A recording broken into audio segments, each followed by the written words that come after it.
Di dalam pasal ini Rasulullah Shallallahu Alaihi Wasallam bersabda, "Tolabul ilmi faridotun ala kulli muslimin," yang artinya mencari ilmu wajib bagi muslim dan muslimah. Dapat kita artikan bahwasanya sebagai umat muslim dan muslimah memiliki kewajiban menuntut ilmu. Namun ilmu yang diwajibkan di kitab ini ialah ilmu agama.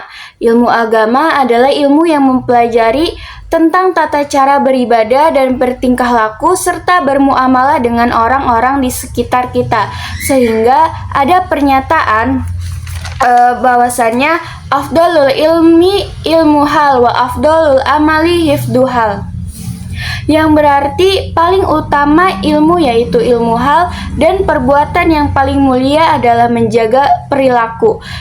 Yang dimaksud ilmu hal adalah ilmu agama Islam, contohnya yaitu bagaimana tata cara sholat. Oleh karena itu, umat Islam wajib menuntut ilmu agama sebagai wasilah agar kita dapat mengerjakan ibadah-ibadah sesuai dengan rukun dan tata caranya. Selain itu, ada juga ilmu zuhud yang harus kita pelajari, yaitu ilmu yang mempelajari tentang perkara syubhat dan makruh di setiap muamalah. Dalam seluruh muamalah atau dalam seluruh pekerjaan, kita harus menguasai ilmu zuhud, karena agar kita terjaga dari barang-barang yang syubhat maupun makruh. Kemudian ilmu tentang manajemen hati pun wajib untuk kita pelajari, seperti bertawakal atau mencari keridhaan Allah, karena ilmu manajemen hati adalah ilmu tentang keadaan yang perlu kita pelajari dalam kehidupan ini. Kemudian dalam bab ini itu dijelaskan bahwa kemuliaan ilmu itu tidak tersembunyi pada seseorang saja, tetapi kemuliaan ilmu itu terjadi atau dimiliki oleh semua orang. Karena ilmu itu dikhususkan dengan sifat kemanusiaan. Setiap perkara ataupun sifat itu dapat dimiliki atau dapat sama antara manusia dan hewan, tetapi tidak dengan ilmu. Karena ilmu hanya dimiliki oleh manusia, tidak dimiliki oleh hewan. Kemudian Allah memperlihatkan keutamaan Nabi Adam kepada para malaikatnya, dan juga menyuruh kepada malaikatnya untuk bersujud kepada Nabi Adam karena dengan keutamaannya. Kemudian bahwasannya seseorang dengan keberadaan ilmu bisa dimuliakan dan juga bisa menjadi wasilah menuju sebuah ketakwaan. Dengan ketakwaan, seseorang berhak mendapatkan kehormatan dari Allah Subhanahu wa Ta'ala dan kebahagiaan yang abadi, sebagaimana yang dikatakan oleh Muhammad bin Hasan bin Abdullah di dalam syairnya, "Ta'allam fa innal ilma zainun li ahlihi wa fadlun wa unwanun li kullil mahamili." Menuntut ilmulah, karena ilmu diibaratkan seperti perhiasan bagi dirinya, dan keutamaan dan tanda-tanda di dalam tindakan atau sesuatu yang terkunci. Wa kun mustafidan kulla yaumin ziyadatin minal ilmi wasbah fi buhuril fawaidi. Dan jadilah orang yang mengambil faidah di setiap bertambah harinya di dalam ilmu, dan berenanglah atau nyemplunglah di dalam lautan yang dalam. Tafaqqah fa innal fiqha fa afdalu qaidi ilal birri wat taqwa wa a'dalu qasidi. Pelajarilah ilmu fikih, karena ilmu fikih ialah penuntun yang paling baik kepada kebaikan dan sebuah ketakwaan, dan seadil-adilnya tujuan. Huwal ilmul hadi ila sanamil huda huwal hisnu yunji min jami'i syada'idi. Dan ilmu fikih juga sebuah petunjuk kepada jalan-jalan petunjuk lainnya, dan juga menjadi benteng-benteng yang menyelamatkan kita dari banyaknya kesusahan. Fa inna faqihan wahidan mutawahi'an asyaddu ala syaitani min alfi abidin. Karena sesungguhnya satu orang yang mempelajari ilmu fikih lebih ditakuti oleh setan daripada 1000 orang ahli ibadah. Jadi dalam syariat tersebut menjelaskan kita dituntut atau diperintahkan untuk menuntut ilmu, karena ilmu diibaratkan perhiasan yang dalam tubuh kita yang menjadi keutamaan atau tanda-tanda di dalam tindakan-tindakan kita. Dan jadilah orang yang mengambil faidah di setiap bertambah harinya. Di setiap bertambah harinya kita harus selalu mengambil faidah-faidah dalam ilmu. Dan juga pelajarilah ilmu fikih, karena dengan ilmu fikih ialah sebaik-baiknya penuntun yang paling baik kepada ketakwaan dan kebaikan, dan seadil-adilnya tujuan. Dan setan juga lebih takut kepada satu orang yang mempelajari ilmu fikih dibanding 1000 orang ahli ibadah. Setiap orang Islam juga wajib mengetahui akhlak yang terpuji dan yang tercela, seperti watak murah hati, kikir, penakut, pemberani, tawadu, congkak, menjaga diri dari keburukan, israf atau berlebihan, bakhil, dan sebagainya. Karena sifat sombong, kikir, penakut, dan israf adalah haram dan tidak mungkin bisa terhindar dari sifat-sifat itu tanpa mengetahui penghilangnya.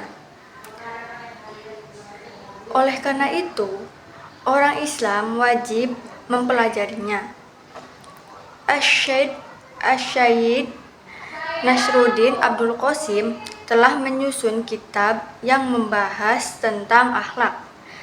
Kitab tersebut sangat bermutu dan perlu dibaca, karena setiap orang wajib memelihara akhlaknya. Adapun mempelajari amalan agama yang dikerjakan pada saat tertentu, seperti sholat jenazah dan lain-lain, itu hukumnya terfardu kifayah. Jika di suatu tempat atau daerah sudah tidak ada orang yang mempelajari ilmu tersebut, maka yang lain bisa terhindar dari kewajibannya. Sedangkan mempelajari amal yang hukumnya fardu kifayah itu ibarat obat yang mana tidak dibutuhkan oleh setiap orang dan penggunanya pun pada waktu-waktu tertentu saja. Ilmu nujum atau astronomologi itu posisinya seperti penyakit. Karena ilmu nujum itu mempelajarinya itu haram dan membahayakan dan tidak bermanfaat.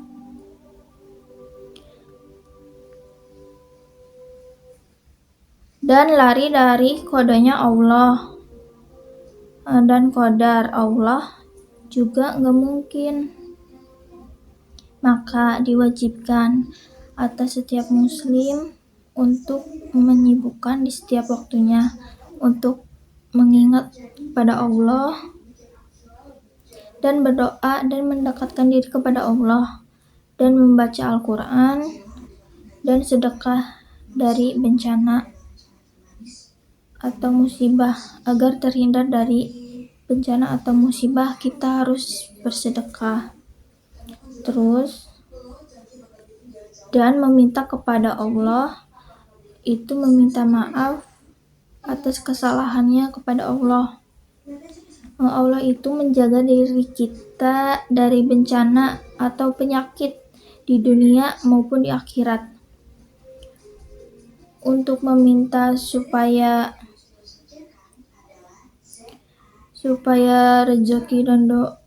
diberi rezeki dan doa, maka sesungguhnya barang siapa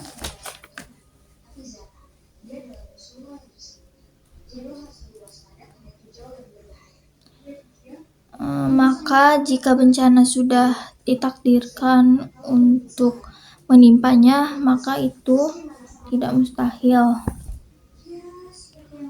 Lalu dimudahkan sama Allah, tetapi karena dia sudah berdoa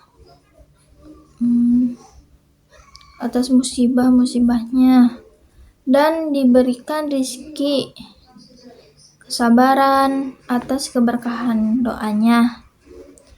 Lanjut, kecuali dibolehkan untuk mempelajari ilmunya itu ilmu nujum.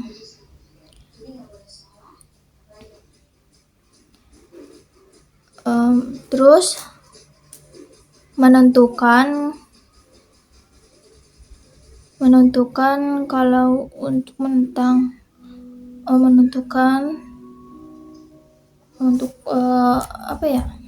kayak ke arah kiblat gitu. Terus waktu sholat maka dibolehkan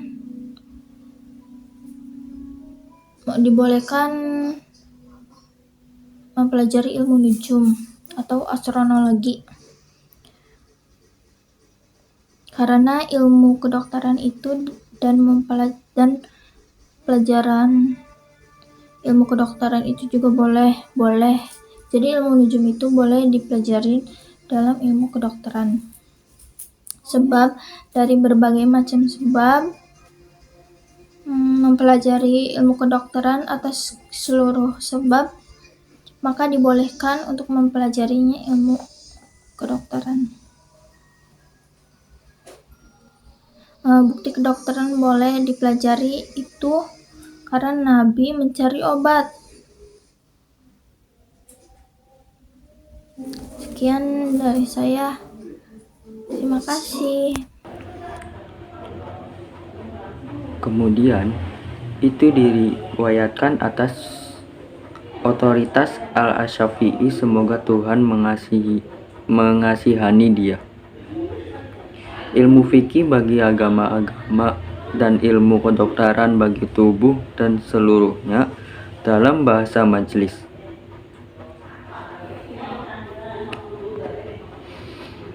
Adapun ilmu tafsir adalah suatu sifat yang diwahyukan kepada orang-orang yang bertakwa. Dia melakukan apa yang disebutkan dan di yusrisprudensi mengetahui seluk-beluk ilmu. Abu Hanifah rahimatullah berkata, fikih adalah ilmu jiwa tentang apa yang dimilikinya dan apa yang harus dimilikinya. Beliau bersabda, ilmu hanyalah untuk mengamalkannya, dan mengamalkannya berarti meninggalkannya. Yang dekat untuk masa depan maka seseorang tidak boleh mengabaikannya dirinya sendiri dan apa manfaatnya dan apa maka diwajibkannya manusia. Dalam masalah kebaikan, keistimewaan dan keutamaan ilmu itu, banyaklah ayat-ayat Al-Quran dan yang mengemukakannya. Namun kali ini tidak kami kedepankan, agarlah uraian kitab ini tidak terlalu berkepanjangan.